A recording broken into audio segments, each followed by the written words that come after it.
Oke guys, jumpa lagi di channel UPX ID ya. Nah, di video kali ini saya akan memberikan update dan juga sekaligus mungkin teman-teman punya solve problem yang sama ya seperti itu.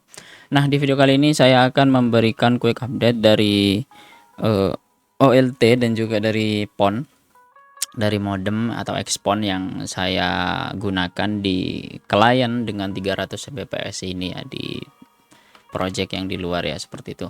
Nah, teman-teman, pada video sebelumnya sudah lihat bahwasanya saya menggunakan Mikrotik GR3. Video sebelumnya teman-teman bisa tonton saja di pojok kanan atas atau di playlist video ini. Kemudian juga teman-teman bisa contoh jika memang cara setting atau konfigurasi saya itu bisa teman-teman manfaatkan ya, seperti itu bisa teman-teman gunakan ya. Nah, di sini saya akan memberikan keluh kesah. Yang pertama, penggunaan modem ya. Saya kemarin sudah disclaimer bahwasanya untuk modem di bawah OLT G1 G HSGK GD02i kalau nggak salah ya. Jadi dari OLT HSGK tersebut di bawahnya di PON 1 dan PON 2 itu mix ya untuk modemnya dari China Mobile, kemudian Zimlink, kemudian GM, kemudian juga ada Huawei dan juga ada ZTE ya seperti itu. Untuk konfigurasinya pada video sebelumnya sudah saya bilang bahwasanya saya akan spill di next video ya, mungkin belum di video kali ini ya. Nah, yang pertama teman-teman, di sini teman-teman bisa lihat bahwasanya ada dua macam PPOE. Nah, teman-teman bisa lihat di sini ada PPOE yang ada add-nya, kemudian ada yang tidak ada add-nya ya. Jadi yang ada add-nya ini sudah ada yang China Mobile, Huawei, kemudian juga ada Powerful yang dual band. Nah, yang tidak ada ini ada sebagian itu masih menggunakan dari Zimlink ya seperti itu. Kendala yang saya alami teman-teman, contoh saya akan remote yang aktif saja yang ada trafficnya. Contoh ini Huawei teman-teman, saya cek dulu yang ada traffic cukup besar. Nah, yang ini saja Vikin. Nah, saya Ctrl C seperti ini, saya buka di browser teman-teman. Nah, di sini masih menggunakan Zimlink dengan seri ZL2113X Expon ini ya teman-teman. Untuk user adminnya, super adminnya itu super admin. Untuk passwordnya itu masih default ya, super OM ya seperti ini teman-teman. Nah, jadi kendala yang terjadi di modem ini teman-teman, mungkin teman-teman punya solve juga. Kebetulan kemarin saya baca di forum untuk firmware dari Zimlink ini katanya suruh upgrade ke yang terbaru ya, atau versi 2.2.1.7 ya seperti itu teman-teman. Kenapa begitu? Karena saya menggunakan OLT GPON. Jadi untuk modenya teman-teman sudah saya ganti. Kemudian ada beberapa solve kayak contoh di sini teman-teman bisa dilihat di manage, kemudian di device management ini untuk rebootnya teman-teman di log management. Ini teman-teman bisa cek untuk debug dan lain-lain. Nah, di sini ini untuk serinya ZL2113X, kemudian dengan serial numbernya bla bla bla, MAC address dan lain-lain ya. Di sini web admin passwordnya itu admin masih default ya teman-teman. Kemudian teman-teman di sini ada debug. Nah, debug ini upgrade. Di sini teman-teman bisa upgrade ya. Jadi saya sudah upgrade via firmware teman-teman dengan versi 2.2.1.7. Nah, ternyata kendala yang dialami masih tetap ya teman-teman, karena rata-rata atau error yang saya alami itu biasanya klien. Nah, ini di user info teman-teman bisa cek. Di sini kebetulan masih 2 device ya, jadi masih aman. Jika lebih dari 3 atau 4 atau 4 ke atas lah seperti itu umumnya, nanti modem Zimlink ini semacam bengong ya teman-teman, atau mungkin saya kurang paham gimana Zimlink. Tapi kalau dulu itu masih normal ya teman-teman, entah yang versi terbaru ini atau yang versi lama yang memang stabil, atau mungkin prosesornya ganti. Katanya saya baca itu dari MediaTek apa gitu ganti ke Broadcom apa kalau nggak salah ya. Teman-teman bisa koreksi saja komentar di bawah, atau mungkin pihak Zimlink nonton video ini bisa kirimkan firmware terbaru atau mungkin yang stabil atau yang bisa saya gunakan ya teman-teman, karena saya cari di forum-forum itu jarang tidak ada ya. Kemarin juga sampai saya beli itu ternyata firmware-nya sama ya teman-teman. Nah, ini sudah saya upgrade ke versi 2.1.7. Nah, ternyata masih tetap. Nah, kalau masih 2 device seperti ini masih aman ya teman-teman, atau normal lah gampangannya seperti itu, masih enak digunakan. Kemudian tidak ada no internet. Nah, nanti jika ada 3 device atau 4 device ke atas atau 4 HP, contoh kemarin itu kayak smart TV, kemudian tablet, itu tidak mau connect, benar connect nanti tidak ada internet teman-teman. Padahal untuk bandwidth dan juga traffic yang lewat itu sudah lega ya. Jadi karena bandwidth yang ada di Mikrotik ini sudah 300 Mbps, pada saat dites LAN itu bisa lolos sampai di end user atau end device di klien atau di modem. Itu lolos ya teman-teman jika menggunakan LAN. Tapi jika menggunakan wireless, jika menggunakan Zimlink tanpa ada teman yang connect atau istilahnya hanya satu device, itu bisa mampu sekitar 70 sampai 80 Mbps ya, seperti itu. Mungkin teman-teman punya rekomendasi atau fix atau mungkin tips dan trik ya, atau monggo teman-teman bisa bagikan di komentar ya untuk teman-teman kita yang lain agar bisa solve problem ini, atau mungkin hanya saya, teman-teman bisa koreksi ya jika saya salah, atau correct me if I wrong ya, seperti itu.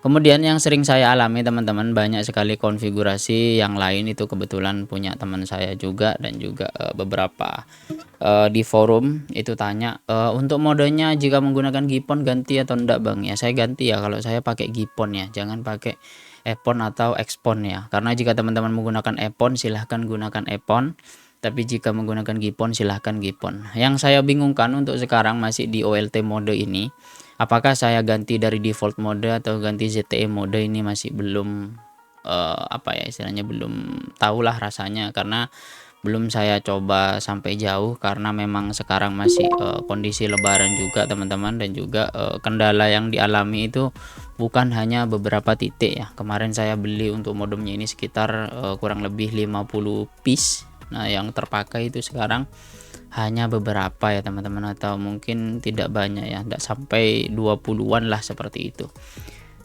Entah dari modem Zimlinknya ini atau memang konfigurasi saya yang salah. Saya sudah utak-atik di OLT, nah ternyata tetap ya, katanya ada yang bilang VLAN-nya harus transparan, harus ada tag dan lain-lain. Nah saya sudah buat dua line profile di OLT, ternyata masih tetap ya teman-teman. Jadi mungkin teman-teman bisa berikan solusi lah, atau mungkin jalan pintas atau jalan keluar yang mungkin bisa saya terapkan ya di modem Zimlink ini dengan seri ZL2113X ya, seperti itu. Atau mungkin bang saya juga sama kendalanya, monggo silahkan curahkan di bawah atau di kolom komentar ya teman-teman. Kemudian juga nah di sini di CWMP status ini masih belum unrecognized atau unported ya, seperti itu. Mungkin nanti akan saya tambah konfigurasi lain. Kenapa dari sekarang saya fix satu-satu, atau istilahnya device yang ada di bawah OLT-nya itu saya perbaiki, karena nanti akan saya kaitkan dengan Geni ACS dan lain-lain. Kalau VoIP ini kemungkinannya sangat kecil atau persentasenya yang digunakan ya, karena jarang pakai yang menggunakan VoIP ya, seperti itu, buat apa juga. Kemudian juga di Netinfo teman-teman bisa lihat di sini untuk PON statusnya itu online. Kemudian TX package-nya ini lumayan karena orangnya sering aktif, dan juga untuk optical modulnya ya rata-rata untuk redaman di modulnya ini atau di klien itu rata-rata sekitar minus 19 sampai 22 ya. Kenapa bang kalau menggunakan OLT GPON berani besar redaman, atau istilahnya di atas minus 20 ya, atau maksimal saya itu di 22 23 ya. Karena kemarin untuk proses tarik kabelnya teman-teman, karena ini borongan, jadi tukang tarik kabelnya itu mungkin kurang paham, atau mungkin kurang ya apa ya, tahulah di bidang fiber. Jadi pada saat nariknya itu ada yang binding ya, masih saya fix jalur beberapa ODP ke rasionya, agar nanti pada saat di akhir atau di topologi terakhir atau di ODP 1:4 terakhir itu redamannya sesuai ya, setidaknya seperti itu. Karena untuk ODP nya terakhir ini pakai 1:16 ya, di bawah rasio 1:2 ya, seperti itu. Nah di sini teman-teman bisa lihat di sini untuk IPv4 connectionnya ini di VRID 100 atau di VLAN ID 100. Ini IP yang telah saya berikan di video kemarin, bahwasanya untuk klien itu saya pakai di 10.168.244 ya, titik sekian ya per klien. Itu pun saya kasih pool karena biar klien itu tidak dapat IP tetap setiap klien. Dan juga pada saat konfigurasi di Mikrotik itu biar tidak ribet ya. Aslinya lebih mudah kalau pada saat konfigurasi triple P atau secretnya itu ditentukan masing-masing, namun karena ada beberapa klien kadang berhenti, kemudian kadang nanti ya ada aja drama yang dilakukan klien, jadi biar tidak ribet saya gunakan pool saja teman-teman. Untuk DNS tetap karena ini providernya bukan agak aneh sih teman-teman ya, begitulah teman-teman tahu. Saya pakai DNS dari ini ya, dari Google ya, 888 agar koneksi tidak terlalu mandek kadang ya, seperti itu. Kemudian juga sisanya di net ini untuk konfigurasinya itu saya tidak ada yang aneh-aneh teman-teman, maksudnya tidak ada yang spesial lah seperti itu, umumnya karena memang saya ajarkan ke teknisi di lapangan di sana umumnya seperti ini gitu. Mungkin nanti untuk yang Simlink ini ada beberapa yang memang saya tampilkan hotspot, namun karena kemarin banyak kendala, kemudian juga ada kendala di lapangan kayak contoh routernya bengong seperti itu, jadi saya matikan saja, saya manfaatkan untuk di rumah usersnya saja. Jadi untuk yang hotspot, yang areanya hotspot itu diganti kalau nggak ke GM, kemudian ke Cina Mobile, atau langsung ke Powerful yang dual band ya, seperti itu. Jika menggunakan modem ini ya, saya tadi sudah bilang bahwasanya untuk speed test yang didapat itu kurang lebihnya itu di sekitar 70 sampai 80 Mbps, karena saya masih setting loss di konfigurasi triple P di mikrotiknya ini ya teman-teman. Jadi di triple P teman-teman bisa lihat saja di triple P ini, kemudian di profile ini untuk yang paket 100.000 ini saya loskan ya sekarang. Jadi untuk traffic client di interface ini bisa sampai ada yang sampai 40 MB, kemudian ada yang 18 dan bla bla bla ke bawah sekian-sekian ya, seperti itu. Kemudian juga untuk modenya di sini teman-teman bisa lihat di sini hanya ada dua, via IP atau via triple P. Jadi karena ini PPPoE jadi menggunakan triple P PPoE dengan protokol version IPv4. Nah, karena di saya tidak diaktifkan IPv6 jadi saya tidak centang yang ini.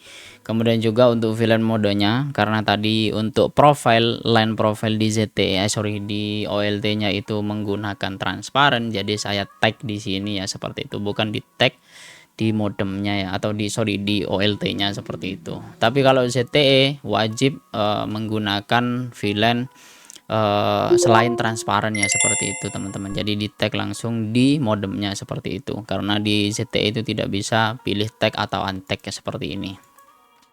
Kemudian juga untuk spanning tree protokol 802.1p, jika saya salah silahkan komentar ya teman-teman.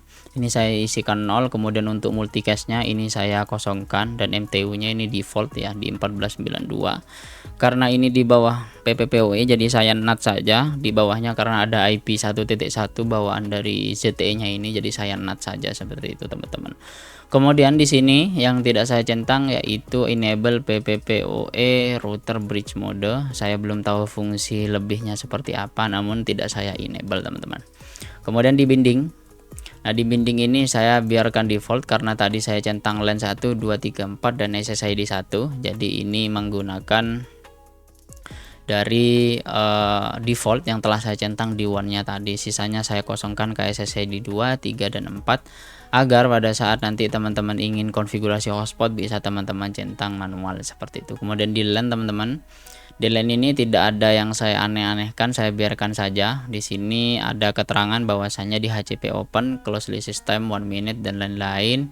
Ini teman-teman bisa sesuaikan, atau mungkin jika ingin teman-teman menggunakan prefix DNS atau istilahnya teman-teman punya DNS sendiri kayak Pi-hole, atau mungkin punya DNS lain contoh pakai Nawala, atau mungkin pakai dari Quad9, atau mau pakai dari Google, atau mau pakai dari Cloudflare, silahkan teman-teman. Kemudian di sini ada 3 opsi, ini saya biarkan default 1.1 saja di DHCP server disable ini, dan juga DHCP server enable dan relay ya. Saya DHCP server enable karena di bawahnya ada client. Kemudian untuk IPv6 nya ini saya biarkan default saja teman-teman, tidak saya utak-utak ya, seperti itu, karena memang tidak digunakan untuk IPv6 nya. Kemudian di WLAN, Untuk pilihan konfigurasinya, ini sebagian default, sebagian saya modif. Contoh kayak channelnya ini saya ada pakai channel 1 agar tidak bentrok dengan channel yang ada di rumah klien ya. Contoh semisal terkadang di lokasi itu kemarin ada tetangga pasang dengan provider lain dan juga di tetangga satunya provider lain. Jadi saya menyesuaikan channel yang kosong saja biar tidak bentrok, dan juga untuk bandwidth, kemudian juga untuk traffic yang bisa lewat itu bisa sesuai dengan kebutuhan ya teman-teman. Kemudian juga untuk SSID indeksnya ini tadi, karena di VLAN ID 100 itu di SSID 1 yang dicentang di bagian WAN ini, jadi saya pilih SSID 1 yang saya enable. Kemudian juga untuk rate-nya ini teman-teman bisa sesuaikan, ini saya bikin auto saja karena setiap HP terkadang nolak ya teman-teman, atau tidak mau ya, maksudnya tidak bisa maksimal ya. Kemarin itu rata-rata ada klien yang Androidnya itu di bawah versi 8 masih, atau di bawah Android 8 itu terkendala ya teman-teman pada saat saya rate limitnya ini naikkan ke 130 Mbps atau di atas 78, ini rata-rata tidak mau connect seperti itu. Kemudian juga di bandwidthnya ini saya tidak pilih 2040 karena biar menjangkau cukup luas ya di area rumahnya, tapi kalau saya pilih 2040 atau 40 saja, untuk bandwidth dan traffic yang bisa lewat itu cukup besar, bisa di sekitar 100 sampai 105 Mbps. Namun untuk jangkauan wirelessnya itu tidak terlalu luas ya, hanya beberapa ruang di ruang tamu jika ada klien yang diletakkan di ruang tamu, terutama jika rumahnya tersebut menggunakan tembok bata, bataku dan lain-lain, atau bata ringan seperti itu ya teman-teman. Kemudian untuk protect intervalnya ini saya biarkan default. Nah, ini mungkin teman-teman punya tips, silahkan komentar di bawah. Nah, di sini untuk connect device-nya ini saya kasih default saja karena bawaan dari SIM-Link itu 16 ya. Jadi saya biarkan saja. Kemudian cancel broadcast ini tidak saya centang biar wifi-nya itu muncul. Kemudian juga untuk sekuritasnya ada beberapa router atau modem SIM-Link ya, atau PON atau XPON ya seperti itu. Itu hanya ada pilihan yaitu WPA 2 saja, WPA PSK dan web ya seperti itu. Ada yang hanya 3, ini di bawah ini tidak ada, mungkin saya terkena atau dapat versi lama karena beli online seperti itu. Dan juga di WPA encryption ini hanya ada AES biasanya seperti itu, tidak ada TKIP plus AES seperti itu teman-teman. Tapi rata-rata teman-teman yang agak stabil yang ada 2 pilihannya ini teman-teman. Kalau yang hanya AES ini biasanya kendalanya itu banyak sekali ya teman-teman. Kemudian untuk CWMP tetap saya bilang tadi karena ini belum di enable ya, jadi ini belum saya konfigurasi, ini masih dari deva acs data home ini biasanya saya disable, tapi tidak masalah teman-teman, ini biarkan saja. Mungkin dari server yang punya ini mungkin akan ngeremote atau gimana, saya juga kurang paham teman-teman. Ini saya copy, coba kita kunjungi dulu apakah URL-nya ini aktif atau tidak. Nah seperti ini. Nah ini ternyata tidak ada, mungkin nanti saya akan konfigurasi untuk Genie ACS-nya. Kemudian juga di QoS ini tetap saya biarkan default teman-teman, karena di sini ada beberapa pilihan kayak TR069, VoIP, IPTV dan juga internet. Ini saya menggunakan untuk schedulingnya menggunakan priority queue atau PQ, atau mungkin teman-teman punya istilah lain silahkan komentar di bawah. Dan juga untuk DSCP atau TC flag-nya ini saya matikan ya, atau null flag ya seperti itu. Kemudian untuk queue-nya teman-teman di sini saya menggunakan Q1, Q2 dan Q3. Nah, ini untuk middle high-nya, untuk yang low tidak saya aktifkan karena ini default-nya. Kemudian juga di time, nah terutama di time ini teman-teman, jadi teman-teman wajib untuk konfigurasi waktunya ya di tiap klien. Saya biasanya menggunakan time needs .gov, atau mungkin teman-teman bisa menggunakan order saja. Di sini isi ntp 0.id.ntp.pool.org ya kalau nggak salah URL-nya seperti itu. Jadi teman-teman tinggal cek saja di ntp org seperti ini.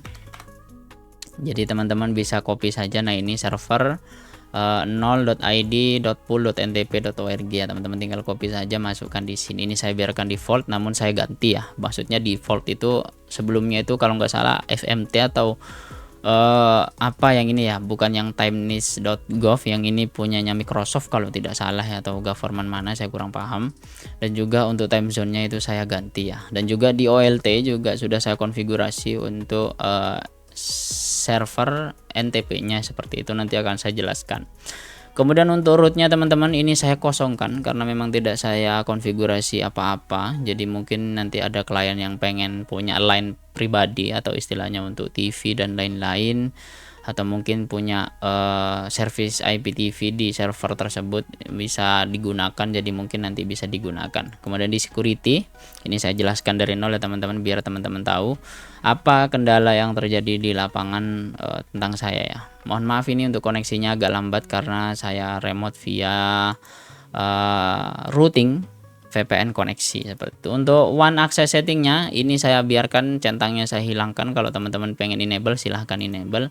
Ini sudah bisa di remote teman-teman dari server, jadi tidak perlu saya enable lagi. Kemudian untuk firewall saya biarkan default karena untuk security configurationnya ini tidak terlalu high. Nanti untuk keamanannya jika teman-teman ingin lebih tingkat atau lebih tinggi, teman-teman bisa ganti dari middle ke high. Kemudian untuk mic filter ini kosong. Kemudian untuk port filter ini saya biarkan default, atau down port filter dan lain-lain ini biarkan. Kemudian untuk remote access, nah untuk remote access ini jika teman-teman ada atau ingin upgrade atau mungkin ada sesuatu yang ingin teman-teman gunakan, teman-teman bisa centang. Ini beberapa ada saya hilangkan centangnya, contoh kayak SSH, kemudian HTTPS ini saya biarkan remote di HTTP dan HTTPS karena agar server ini bisa ngeremote ya, atau server admin dari server itu bisa ngeremote ya jika ingin user mengganti password atau SSID nama wifi-nya ya, seperti itu. Kemudian untuk telnet dan lain-lain untuk keamanan, jika teman-teman di rumahnya sekuritasnya itu sangat rendah atau mungkin kurang aman, jadi teman-teman bisa disable saja atau hilangkan centangnya. Untuk di app tadi sudah kita bahas sedikit, di manage ya, ini tinggal di app. Ini untuk DNS, kemudian advanced NAT. Nah ini yang saya enable, atau mungkin teman-teman bang ini harus di enable untuk SIP ALG nya, boleh, nanti akan saya coba seperti itu. Kemudian untuk DMZ atau ini untuk gaming kalau nggak salah ya, bukan gaming sih istilahnya, untuk priority lah DMZ seperti itu, ini saya biarkan saja. Kemudian juga untuk virtual server ini tidak ada dan sisanya kosong ya. Ini yang saya centang atau mungkin harus saya matikan agar modem ini bisa lebih stabil. Untuk unplug and play ini saya tidak enable. Kemudian untuk VoIP ini tidak digunakan.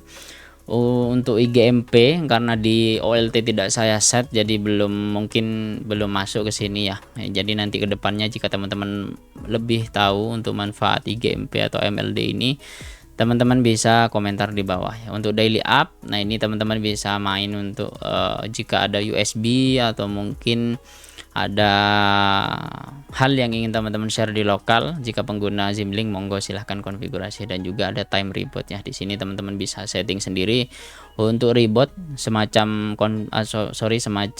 fitur dari tenda ya. Kalau tenda itu setiap jam 3 subuh itu dia akan ngerestart jika tidak ada penggunaan atau traffic ya. Kemudian juga di sini ada manage teman-teman. Ya ini sudah kita bahas tadi untuk pengganti user, kemudian device management, log, upgrade dan OLT mode. Yang akan saya bahas itu di OLT mode ini.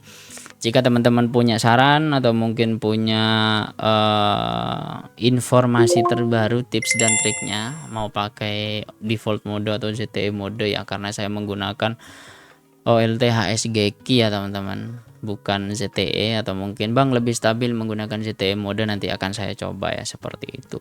Sisanya tinggal diagnose, jadi untuk diagnosa apakah ada kendala atau track root dan lain-lainnya seperti itu. Kemudian di help ini teman-teman bisa baca saja tentang internet security status dan lain-lain. Mungkin seperti itu saja teman-teman. Jika ada informasi terbaru tentang modem dari ZL2113X ini, saya menggunakan modenya GPON. Atau mungkin teman-teman bang untuk firmware-nya atau untuk versionnya lebih enak yang versi ini ya, monggo silahkan teman-teman komentar untuk masukkan di server ini. Karena memang ya project ini karena saya jangka panjang, saya kemarin sampai beli firmware ternyata sama ya firmware yang diberikan dengan firmware yang saya pasang seperti itu, karena saya ambil dari official Zimlink-nya versi 2.2.1.7 ini seperti itu.